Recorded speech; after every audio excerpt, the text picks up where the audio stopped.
who I am, so we'll go forward here.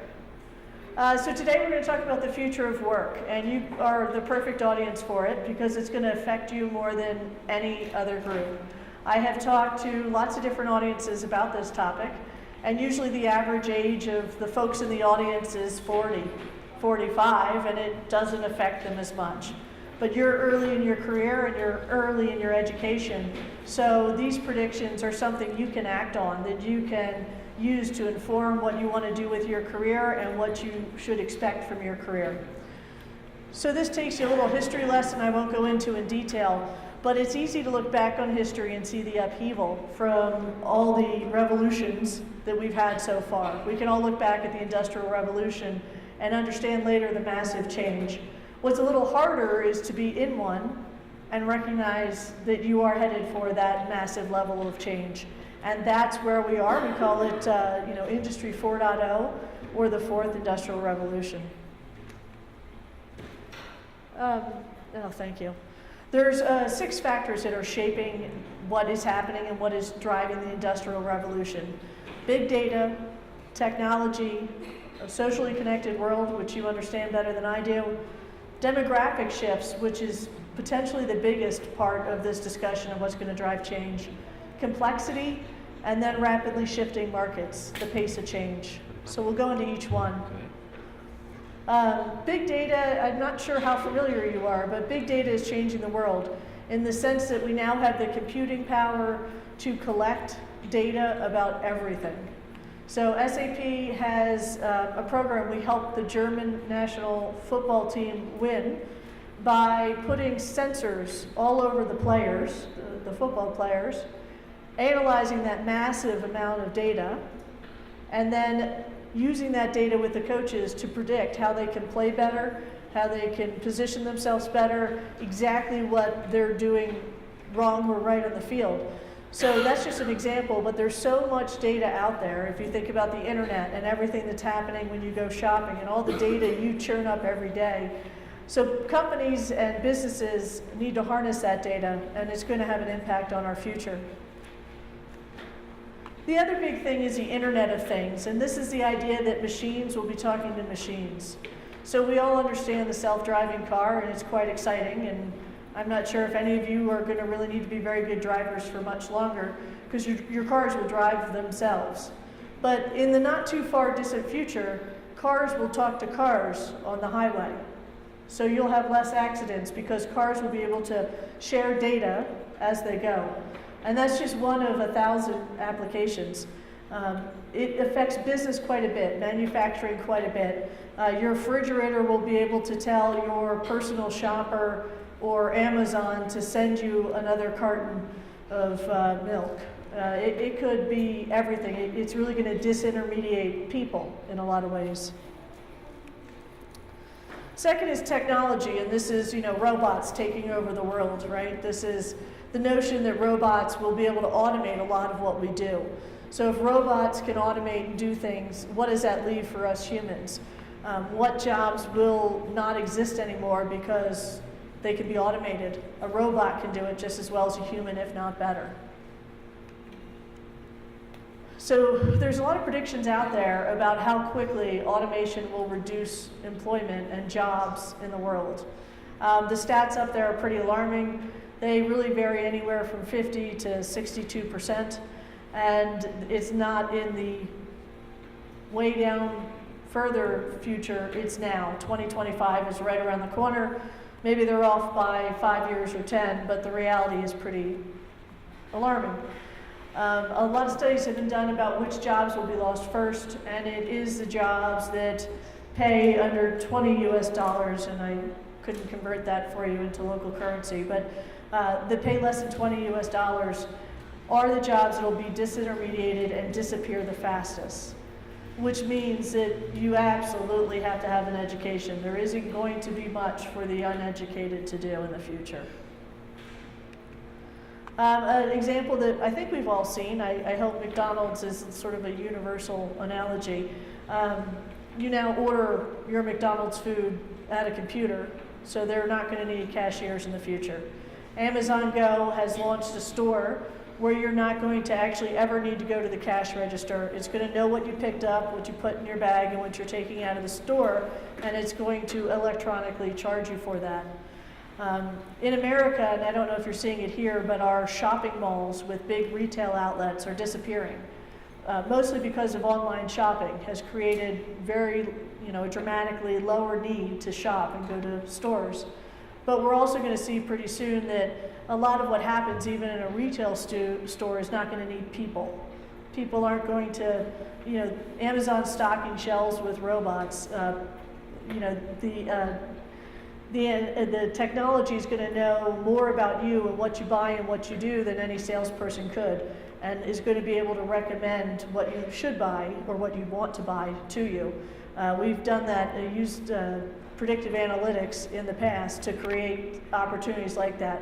So a customer comes into the store, it recognizes them, and it says, look, you bought this pants, this shirt, we recommend this tie that goes with it. It really knows who you are and recommends things based on what you've purchased in the past. So here's some of the bad news. So what will be automated first? Loan officers, receptionists answering the phone, call centers will be automated. They already are to a large extent. It's been a bit difficult, in the past when you want to talk to a call center and you get an automated solution, it can be frustrating. But that frustration has gone down dramatically over the last 10 years. And now I don't get as angry and they can actually solve my problems.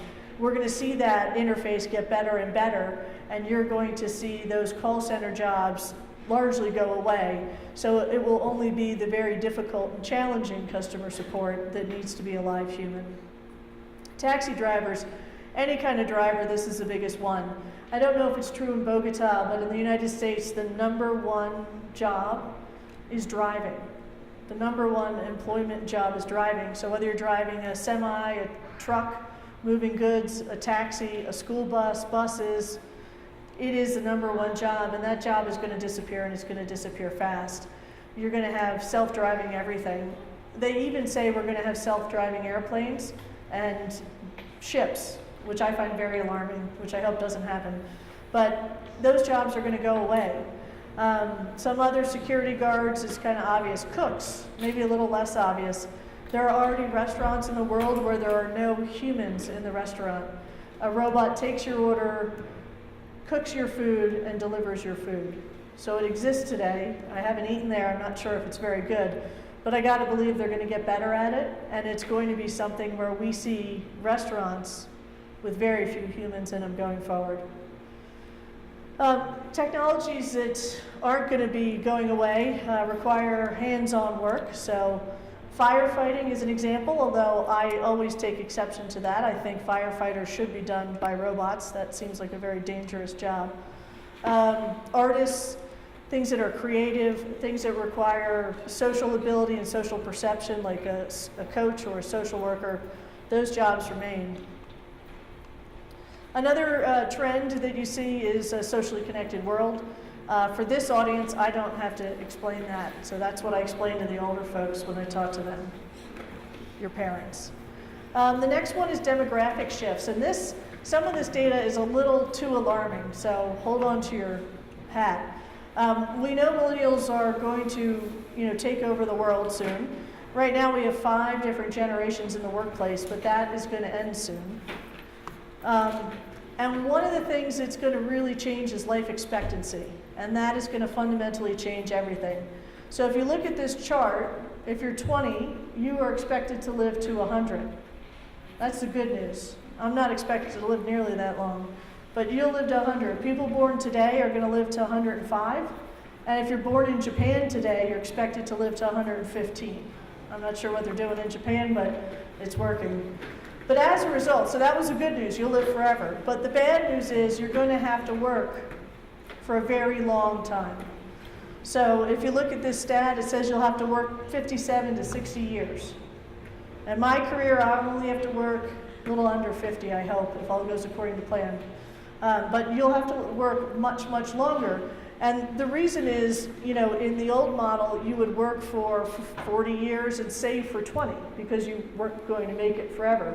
But if you're going to live past 100, you're going to have to save for many more years or work for many more years. So you'll have to work a much longer period of time.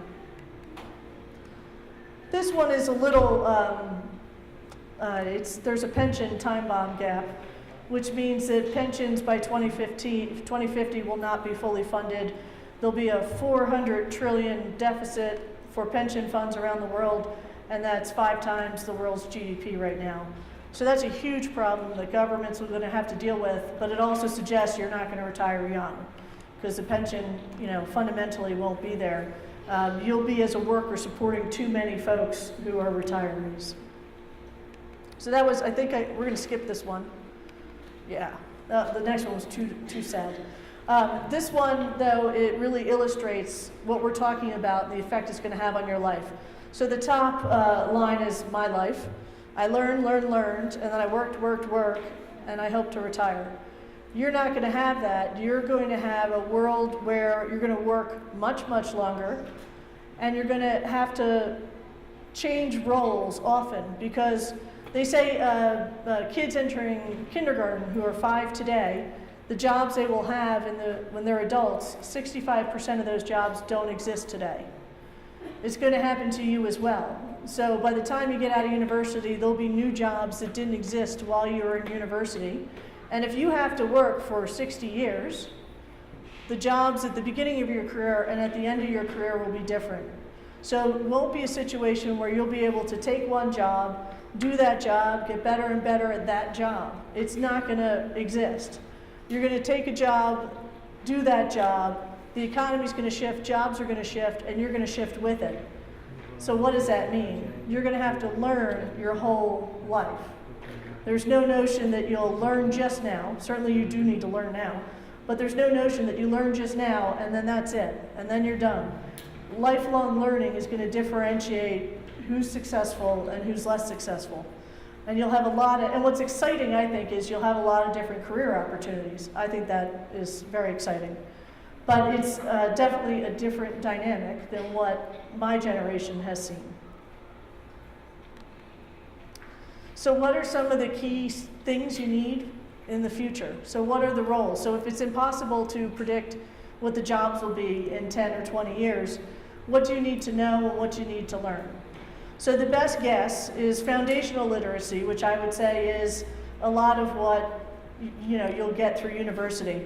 You're very literate, you understand math, you understand science, you've learned how to learn, and really important, I think, is financial literacy, which is how to manage your money, because if you're going to live that long, you better know how to manage your money.